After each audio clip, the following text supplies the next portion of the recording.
Well, I think our afternoon is sure to be a treat for you all. Again, my name is Leanne Buchanan, Executive Director of Venture Cafe Miami, and the next conversation is all about innovation in the digital age. By show of hands, how many people have their cell phones, iPads, computers? I bought all three. I have a mobile office right there in my purse. But as we think about innovation, 50 years ago, it meant something very different from what we see today. So I'm really excited for our next keynote conversation. As they make their way to the stage, please give them a warm round of applause. So please welcome Chief Innovation Officer at Procter & Gamble, Javier Polit. Let's give him a round of applause. Javier, join us on stage. And we also have him joined by Schneider, who is the SVP of Digital at Royal Caribbean Cruises. Jay, welcome to the stage. And this conversation is moderated by someone who's all too familiar to you today, Morgan Brennan, who is the co-anchor of CNBC's Squawk Alley. Let's give him a warm round of applause. And the conversation is all about innovation in the digital age. Welcome. Thank you. Good afternoon, everybody. We hope everyone's all recovered from our little fire drill, no pun intended, to get the blood flowing for a nice active conversation this afternoon after lunch.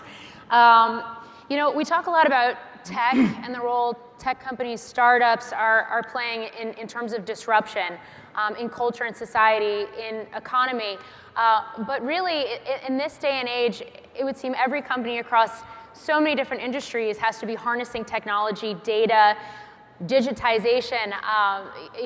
It's almost every company is a tech company, right? So today for this conversation, joined by two men from companies that have been around and have been established for quite some time now, but that are implementing some of this new technology, some of this new data, and these new processes, both very consumer-facing companies, both really harnessing all this technology to not only drive the customer experience, but drive sales as well. So I think the place we're going to start here today is with Javier Polit from Procter & Gamble. And I want to talk to you a little bit about big data, how you think about that at P&G, how you're collecting it, how you're harnessing it, how you're applying it. Well, today you hear a lot about big data, and sometimes you got to be careful on how you look at it. I think there's a lot of dimensions to big data, how you collect the data, the capital associated with that investment, and connectivity is a big portion of it. But I think the curation of big data is the most important thing. 90% of the data that we know today was created in the last 2 years. And how you look at that data, it's not about the big data, but it's really about small data. And how do you go after those meaningful and deliberate needles that are in the big haystack that are going to make a frictionless experience for your consumer? And when you look at that, there's challenges, because today the Alibabas and the Amazons of the world that we need to interact with, who have data from our consumers as we try to build a consumer ID graph, causes us to go and do some data mining with data scientists. And then you need to make sure that it's very, very deliberate in regards to what you extract and what you're trying to answer as a question to make it a frictionless environment for your consumer. I want to dig into all of that a little bit more, but first, Jay Schneider from Royal Caribbean, I want to talk to you a little bit about how you're thinking about data when it comes to the cruising industry. Yeah, so very similar to Javier. At the end of the day, our guests sail with us 24/7 for their entire vacation, and so a cruise line is an amazing platform for data, right? We're a hotel company, a food and beverage company, a gaming company, entertainment company. We do shore excursions, supply chain logistics. So from being able to influence the customer experience and the crew experience, the use of data for us is, in a similar vein, it really comes down to how we make the most out of those moments that matter with both the customer and the guest, or the guest and the crew. Our biggest challenge is access to data at sea, right? So we have ships that are not always connected to the cloud, depending where you're on the planet. So for us, we have to provide a seamless, frictionless experience perfectly over and over again, every day, 365, in different parts of the world where cloud connectivity isn't the easiest. So how do you do that? Carefully. So, the reality is we've got to think about dual cloud and hybrid solutions. So when does it matter to make sure that the data stays on the ship, stays closest to the guest, so the interaction can happen right at the edge, versus when do we need to go back to the cloud, and what does that interaction feel like? So you can't have your digital key in your phone not work because the ship is out of satellite range. So you've got to just maniacally focus on how you pay off each experience. In terms of the cloud, I know you just mentioned Amazon before. Some of the biggest cloud providers, whether it is Amazon, whether it is Google, Alibaba, et cetera, just looking both in the US and globally, how are you building out infrastructure at P&G? And are you working with some of these companies that are also in some ways competitors when it comes to certain products? Yeah, no, absolutely. And you got to be careful with your customers also, because there's some customers today that are mandating that you can't have their data on an Amazon platform because they're competitors. But when we look at it from an internal perspective, we have a very clear four cloud strategy. So we do partner up with Azure, we partner up with Amazon, Google, and for SAP platforms, we use VirtuStream.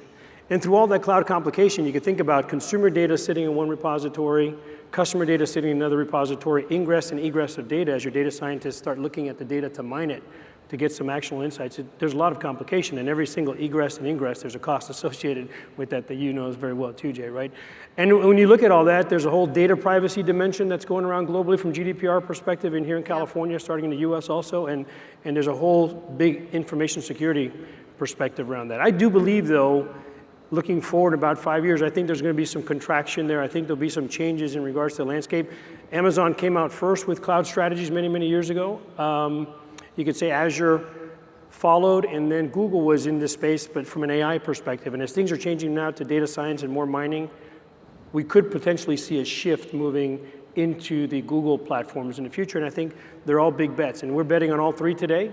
And I would argue that in the next 18 to 24 months, that landscape will change for us. That's interesting to hear you say that, especially, I just seized onto that word contraction because we are in the midst of earnings season. It does seem, at least from an investor standpoint, there's this expectation that cloud activities at some of these companies that are so established are going to just continue to grow and grow gangbusters. It sounds like you think that things are going to change. I do, yeah, absolutely. How about you? Yeah, we have this, it's interesting, as a water-based company or less of a land-based company, we have the same challenges, right? We think about the movement of data obsessively. We've got to think about when we have to ship data as a whole versus deltas that we need to pull it on and off a satellite. We continue to consume more and more cloud space than we ever have before. Most legacy travel companies are in the same boat, getting off of, unfortunately, old mainframes and trying to get them to the cloud as quick as possible to continue to compete. So I think there's kind of a mixed balance for us, which is we're going to continue to consume more and more services. Globally, Javier's right, the contraction may happen, but for us, it's just slightly different. So Royal Caribbean just recently announced it's building the next world's biggest ship. In terms of some of these technologies, and especially, like, as you mentioned, the fact that maybe a cloud isn't the best option when you're at sea, are you having a hand in terms of what some of those technologies and what some of that infrastructure from a digital standpoint is when these ships get built? Absolutely. Yeah, we have a process called new build, where every new ship in the pipeline, and we build about a ship a year on average, we are intimately involved in the development of those ships. The challenge you have is technology changes so fast, and the network schematic for that ship was laid down a year ago. And so if you think of a ship coming out 2, 3, 4 years from now, having to make network decisions now, you have to think differently about the application of technology, where you can make change so that you can insert technology, in some cases at the last minute, without disrupting that flawless delivery of what has taken 3, 4 years to build. In terms of data, consumers' habits, how P&G is able to take that information and then better leverage the experience and drive more sales. What are you able to glean, and how are you putting that to work in some of your areas, like, for example, beauty products and beauty brands, which I know has seen some strong growth recently? So beauty products are very popular. Look, we believe that the lines between physical products and digital products are becoming very blurred for consumers. And to that end, if we look at our Olay Skin Advisor, we took some artificial intelligence and looked at over 50,000 images, and you could now, from a selfie, take a photo of your face and compare that to a database that we have with tens of thousands of images, and it'll tell you your own personal regimen in regards to what areas of your face you need to have some better hydration, what areas are hydrated, and then have a personal regimen for yourself in regards to what skin care products you should basically consume. So you can do that. You can basically, as a consumer, you can pick it up, take a picture, and you can get this analysis are women using it, or people, I guess, Oh in yeah, general using it? so we've had hundreds of thousands of visits already in over 11 countries now on our Olay Skin Advisor, and we did it with deep science and algorithms, and it's working exceptionally well. Sometimes you may not be too happy with the outcome. Maybe sometimes our age isn't always younger, our skin age isn't always younger than our age, and you have those outcomes sometimes, but some personal regimens will certainly help. And I think, it goes back to saying about all products becoming digital, and I think the Internet of Things, that we're just in the adolescent stages of that, and what the number is going to exceed 50 billion in 2025, and I think we're in early days of data aggregation. It's just going to be terabytes and terabytes of data and petabytes of data that we're going to have to be mining in the future. So using that Olay example, then, I mean, that's facial recognition technology we're talking about. Mm-hmm. You're using that as well. We are, yeah. We were the first cruise line to introduce facial recognition boarding. So if you think of how we think of the customer experience in the application of technology, we want to remove friction from every possible way we can. You're on a vacation. You don't want to think about waiting in line. You don't want to think about having to go, missing something to enjoy your vacation. You just want to stay on vacation. And so there's two types of friction. There's real friction and lazy friction. In the real friction camp, it's things like having to fill out paperwork to get on board a ship.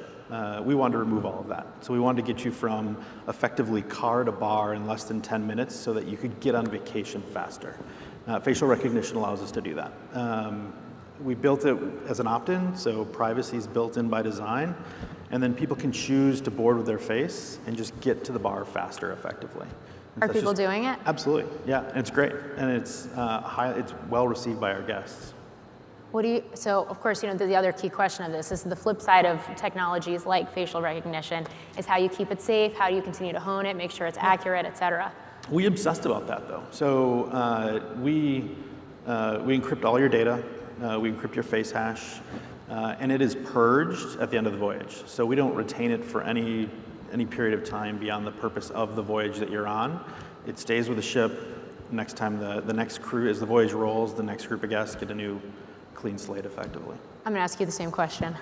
Yeah, so ours is a little different because I was talking about the databases and how we compare facial images that we have, right? Yeah. So, you work with cloud providers that have a high level of security, that do work for Department of Defense, and you have good information security platforms that help you through that. And you're constantly doing with your information security team and your CISOs, you're doing penetration testing constantly as a part of a daily routine to make certain that you safeguard that data. Yeah. So in terms of, as you implement some of this technology, the facial recognition technology at P&G, have you seen a direct correlation between that application, the adoption, and then, I guess, sales, even in earnings last week, for example?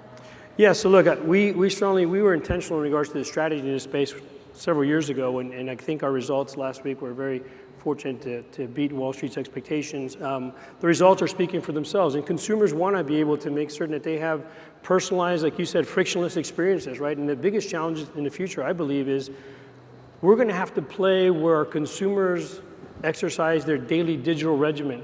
And what I mean by that is where they purchase and how you interact with that platform to make sure that it is seamless, it is frictionless, and they can have a replenishment capability. And that's going to be the biggest challenge, because as we compete with in our space at least, with the Alibabas of the world, the Amazons of the world, it's going to require big retailers to collaborate a lot more than in the past to make certain that we level that playing field going forward. I'm not going to ask you the same question because I know Royal Caribbean's reporting their earnings later this week. It is. But in terms of, I know we just talked about facial recognition, but in terms of looking out on the horizon and where you believe technology can be further applied to the cruising experience, the travel experience, what are you looking at?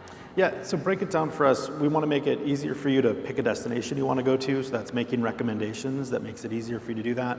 A cruise vacation is complicated, so we want you to make the most of it. There's this kitschy notion of the fear of missing out when you go on vacation, like there's this awesome moment that you want to do. We want you to be able to find that moment however you want to, with smart recommendations, an intelligent chatbot, ways to connect you to things you want to do. We want to get you on board faster. And then we want to remove lazy friction too. And lazy friction is, I don't have to walk up and wait in that line at that bar to have my 13th margarita.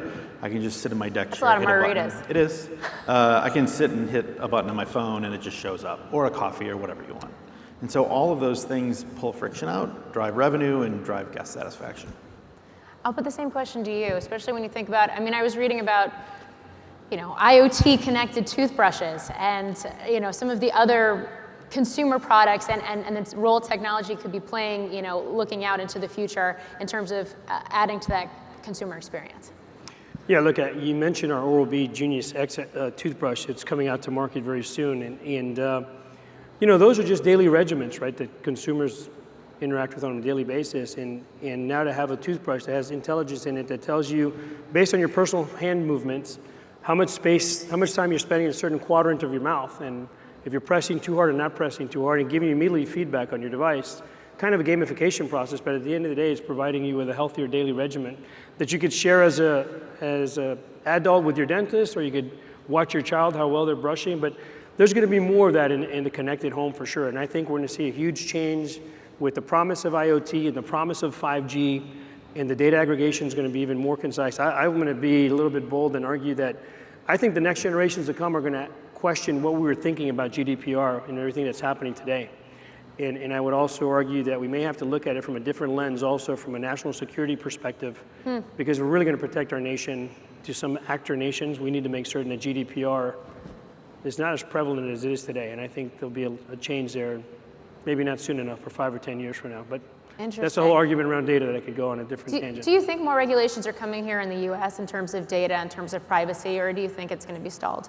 It's interesting. I'm surprised that we saw the movement. Europe led the way, as they always have for many decades in regards to data privacy. They've always made it complicated. I lived and worked in Europe for a few years, and I was surprised to see the movement that we're seeing in California. And I think we need to prepare ourselves for that movement, but I think that there could be some interventions in the future to kind of break that down a little bit if we're going to secure our nation against acting nations that come back and try to look at our country from an espionage perspective or just from a malicious intent perspective. Are these the type of conversations you're having at Royal Caribbean as well? Yeah, they do. We, like I said, as it relates to facial recognition, thoughtful usage, making your consumer aware of how you're using their data, letting them opt out. These are not, GDPR can be oppressive to companies, but it's also good intrinsic things to make it easier to make your customers have trust with you as a company. Those aren't bad things for us. I think we embrace them. Oftentimes, for us, it's just a matter of can we catch up with some of the technology that we have. But I don't know. I'm not terribly concerned if you offer a really amazing experience. If you tell people how they can opt into that experience, most times here and other places I've worked, people are willing to give you data if you can make it easy for them to do that. I want to shift gears and maybe expand out a little more broadly into this sort of notion of disruption in the industries you both work in. I mean, just today, for example, there was some news around Airbnb. You have Marriott expanding more into home sharing, and on the flip side, Airbnb expanding more into the hotel side of the business up in New York, working with a real estate developer. How do you think about disruption within the travel industry and the fact that consumers only have a limited amount of dollars they're going to put towards experiences every year? And what does that mean from, I guess, a technological standpoint? Yeah, we like to talk about a couple different things. So the last couple decades have been about building the most badass ships, and we think we've won that for the most part. The next couple decades are about two things for us. One, making sure those ships have amazing destinations to go to, and then two, the technology necessary to enable the guest and our employee effectively to realize the most they can out of that experience. Disruption happens. It's fascinating to watch the continued changes. It's a little harder to disrupt purely cruise by itself, but you have to think of it in a broad travel ecosystem. And we keep a close eye on everything changing. I don't know, we provide an amazing experience, so that we're trying to grow our industry. If you look at the number of lines adding ships and volume, technology, we believe, is going to enable that. Javier, I want to get your thoughts on this too, because we have seen some disruption within, consumer products business. Sure. And certainly P&G seems to have an interesting way of looking at it, and also just deploying dollars in terms of the ventures arm for the company. Yeah, so look, when we look at the consumer at home, we want to start looking at how do we own the bathroom, how we own the kitchen, how we own end-to-end experience. And with that, even if I talk again about our Oral-B Genius X brush, we went out and looked at startup companies, right, to help us with different technologies that were accelerators for us. And we looked at certain timelines, and I remember being in a room and I said, why do it? If we're gonna wait that long, it's gonna be irrelevant. And we went out and looked at a lot of startup companies. We have an arm in Israel that we look at, West Coast, and we have what we call innovation nodes, where we team up with startup companies quite a bit to help us accelerate. It's no longer the big, I remember being a young student getting out of school and thinking about the big blue machine I possibly wanted to work at, right? And you kind of think about those big companies from back then and where they are today, and they're a very different place. I don't think that they're as disruptive as some of the startup companies, right? So it's about partnering with innovative companies, taking risks, being bold, and investing in those companies as well. We do that with PG Ventures, and we have a Signal program, so we count on a lot of startups to help us be successful. Recruiting tech talent. I want to get your thoughts on this, because obviously it's a tight labor market here in the US, and in general, a lot of competition, I would imagine, for some of those folks that do have those STEM capabilities. Yeah, look, I'm sure Jay's going to share this too. I was recently in a meeting with 15 CIOs, and it's a race for talent, right? And you have some of the companies like the Facebooks and the Amazons already recruiting at high school and building pipelines from high schools to universities. And I think we need to start changing, at least in our company, 183-year-old company now. We had a mindset that people would come and join P&G, and we're very selective, and we have some good subjective and cognitive testing schemes. But today, the new generation doesn't come and think about working somewhere for 20 years, right? They want to go work with someplace where it's exciting. They have very cool technologies, very cool platforms. They're going to be continuously learning. But I think through all of that, you need to make certain that you have a good strategy in regards to where you're recruiting, and making certain, we're a big believer of diversity and inclusion. 46% of our management team are females, and we believe that you need to bring yourself to work on whatever that looks like from an LGBTQ perspective, whatever that looks like, but we want to make certain that we have people that are very, very competent and challenging in regards to some of the things that we do today, because we want to change the culture also. So I think it's a race for talent. You got to be selective. You got to partner up with universities. We do that also in regards to building programs that make sense from a cyber perspective, from a data scientist. And I think you need to be thinking about the future. And today, some countries on some early work that I've done are starting to compete from an academic perspective. I can tell you that Portugal today is changing all the universities to focus on mathematics. That would make you think that in the future, maybe you go build a node somewhere in Portugal and you recruit data scientists.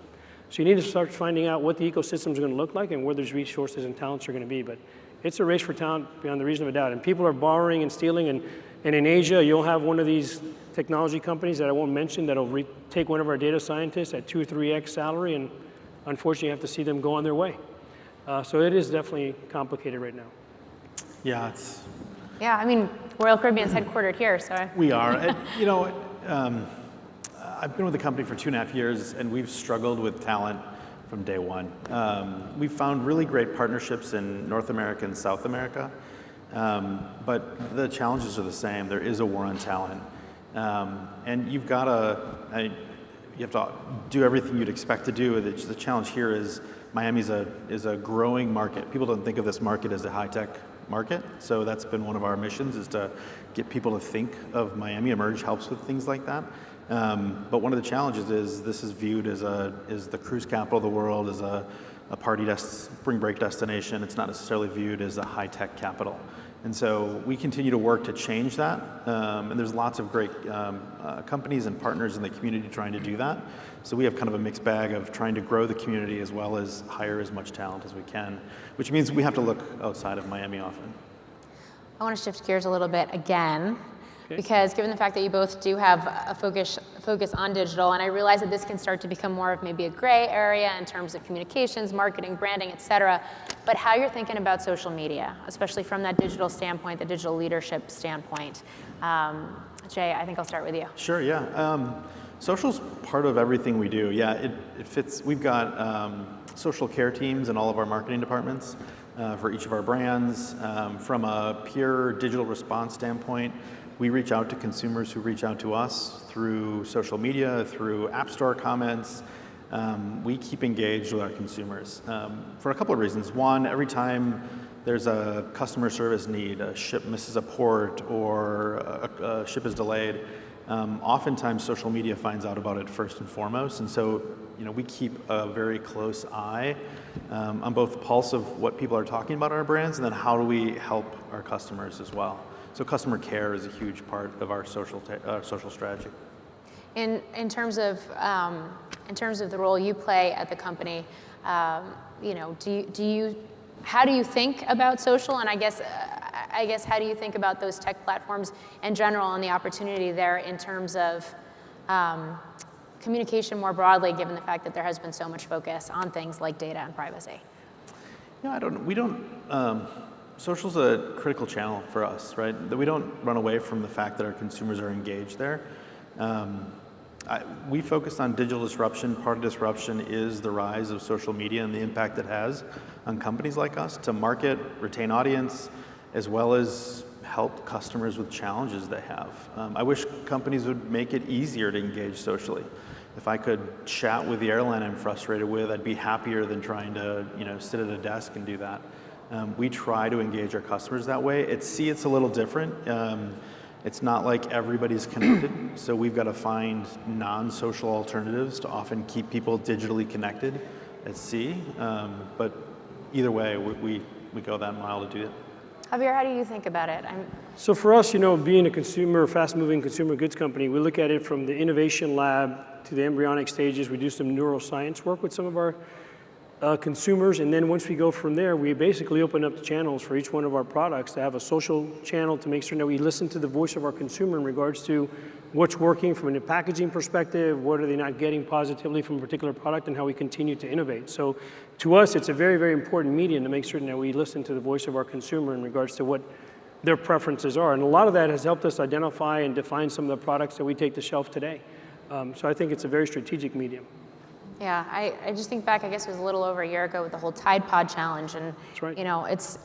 There's the positives about social media in the terms of like direct communication, transparency, and then there can be the downsides when something goes viral and there's misinformation out there. That's correct. Yeah, and then when that happens, you have to respond very quickly, right? So you got to be listening attentively, and there's a lot of companies have centers, so it's constantly 7/24 listening, and when something goes there, you got to respond very, very quickly. So I want to get your thoughts. We're nearing the final stretch here. We've been given till 3 o'clock, but quickly, I want to get both of your thoughts. And Javier, I'll start with you, especially given the fact that P&G does have this venture arm. What you look for in startup brands and in entrepreneurs that maybe want to bring new ideas to you. So look, for us, we have different types of strategies around that. We look for adjacencies where we could basically take a product and extend the product with an adjacency that's very quick to market. We also look for companies that we'll invest in and partner up with that help us get some of our digital products now and more than physical products out to market very, very quickly. And like we said, we've invested in those companies, we've acquired those companies, and we've partnered those companies. I think today, I said this a long time ago, every company is a technology company. So you have to play in this space, you have to acquire in this space. Today, you would argue that that's changed, that every company is a data science and data analytics company. But look, I think everybody's in that game now, and I think that you just need to be successful in regards to how you enter into those channels. But today, the things that we're seeing today and the things that we're delivering to our consumers couldn't be possible without the great startup companies and the boldness and the leaning forward that they do to help us deliver every day. Jay, I want to get your thoughts on this too, in terms of maybe some of the folks that are sitting out in the audience that are, have ideas for the future, of consumer experiences in the travel industry, for example. What your suggestions to them would be? Yeah, it's interesting. We look through two different ways. One is technical fit, so alignment with platforms that we're building, capabilities we want to bring to market. And the second is pure talent, so acqui-hire. And so for us, it's kind of those twofold. I don't know. Travel's a complicated thing to break into if you think of like the monolithic brands that are out there. But for us, one of the things that we focus on is trying to stay as flexible as we can from a technology perspective, so we're not too locked in. So more startups that are focused on new ideas to remove pain from the customer experience, or ways to advance data platforms is another area that we're obsessively focused on right now, is where I'd start. All right, and just to finish all of this off, I want to get both of your thoughts, and Javier, I'll start with you. What will the consumer products business look like 5-10 years from now? What do you envision? I think there'll be a frictionless environment where just through natural language processing at home, you're going to be able to fulfill product needs that you have on a day-to-day basis. Over 5 billion consumers touch our products on a daily basis. We need to understand those behaviors, those regimens, and make it as frictionless and easy as with auto replenishment for the consumer in the future. And I think it's going to change. IoT of things in the products and in our lives are going to change things dramatically to better improve the consumer's life. Jay? Yeah, I think we're already on that journey. Don't make me wait in line. Let me stay on vacation. Let me enjoy time with my family. We're an experience company. We want you to make memories. We don't want you to remember a frustrating customer experience, a line that you had to be in.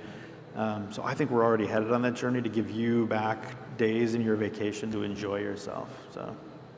Well, gentlemen, thank you for joining me up here on stage today for this discussion. Javier Polit, Procter & Gamble CIO, and Jay Schneider of the Royal Caribbean, Senior Vice President of Digital. Thank you. Gentlemen, Thank you, thank you. Thanks, Morgan. Thank you, everyone. Thanks.